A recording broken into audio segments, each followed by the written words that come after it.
Assalamualaikum warahmatullahi wabarakatuh. Perkenalkan, nama saya Anissa Nurul Sapna dari Prodi Pendidikan Ekonomi A. Di video kali ini saya akan memaparkan tugas yang sudah saya buat, yaitu mata kuliah Bahasa Indonesia, yaitu tentang kerangka karangan atau outline. Tema yang saya pilih yaitu tentang pendidikan dan judulnya cara meningkatkan semangat belajar. Mari kita simak video berikut ini.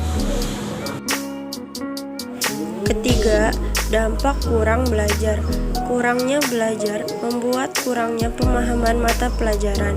Kurangnya belajar menyebabkan gagal dalam ujian.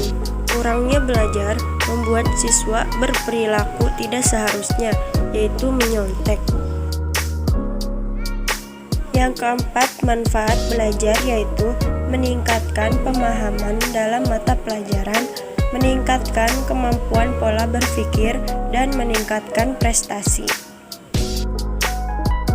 Yang kelima, ada tips agar meningkatkan semangat belajar yaitu menanamkan kemampuan atau niat yang tinggi, menunda kesenangan, buat target belajar, menggunakan teknik belajar yang efektif, pelajari teknik meningkat dan kata kunci, mencoba latihan soal sebanyak-banyaknya. Nah, teman-teman, agar terhindar dari dampak-dampak buruk, usahakan kita menanamkan kemampuan dan niat yang tinggi untuk belajar dan mengurangi kesenangan. Sejenak, belajarlah demi mengejar suatu target. Selain itu, cobalah belajar dengan teknik yang efektif, disesuaikan dengan diri sendiri. Misalnya, belajar sambil mendengarkan musik. Ingatan dapat menempel kuat jika terus-menerus diulangi atau mengingat sebuah kata yang mudah dihafal. Karena itu, memperbanyak latihan soal juga dapat menambah pengetahuan dalam belajar. Ada dampak buruk yang disebabkan kurangnya belajar. Dampak-dampak tersebut berpengaruh bagi kondisi kita. Di antaranya, kurangnya belajar membuat kurangnya pemahaman dalam mata pelajar, sehingga mengacu pula pada dampak-dampak yang lain. Selain itu, dampak kurangnya belajar adalah gagalnya dalam ujian dikarenakan tidak mempersiapkan diri. Ketika takut akan kegagalan dalam ujian, seorang individu atau berkelompok dapat melakukan hal yang tidak seharusnya dilakukan, yaitu menyontek. Selanjutnya, cara meningkatkan semangat belajar. Belajar ialah suatu proses usaha yang dilakukan seseorang untuk memperoleh sebuah perubahan bagi dirinya sendiri.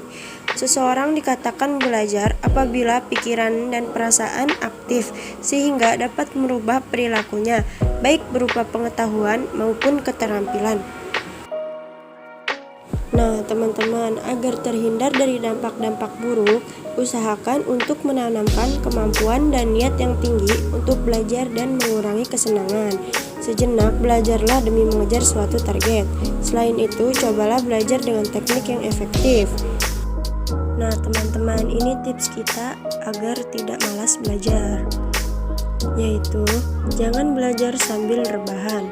Lakukanlah seperti di kelas, duduk di kursi dan cobalah fokus mendengarkan materi, karena guru atau dosenmu juga sudah susah payah menyusun bahan ajarannya. Yang kedua, belajar bersama secara online, biar ada motivasi lebih untuk menyelesaikan tugas. Bisa kok belajar bareng dengan teman melalui video call atau teleponan. Yang ketiga, berikan reward setelah selesai belajar. Kerjakan tugas saat itu juga hingga selesai. Kemudian berikan dirimu reward berupa istirahat seperti streaming film. Mengapa menjadi malas belajar? Karena tidak ada motivasi untuk bangun lebih pagi untuk berangkat ke sekolah atau kuliah. Kelas jadi lebih pasif karena lebih sering mendengarkan materi dari guru atau dosen. Teman-teman tahu tidak? Rajin melakukan aktivitas fisik seperti olahraga sebelum belajar dapat meningkatkan hormon endorfin hingga pikiran kita jadi lebih fresh dan mudah meningkatkan dalam materi pelajaran. Terima kasih, itu saja yang bisa saya sampaikan. Mohon maaf jika ada yang salah. Assalamualaikum warahmatullahi wabarakatuh.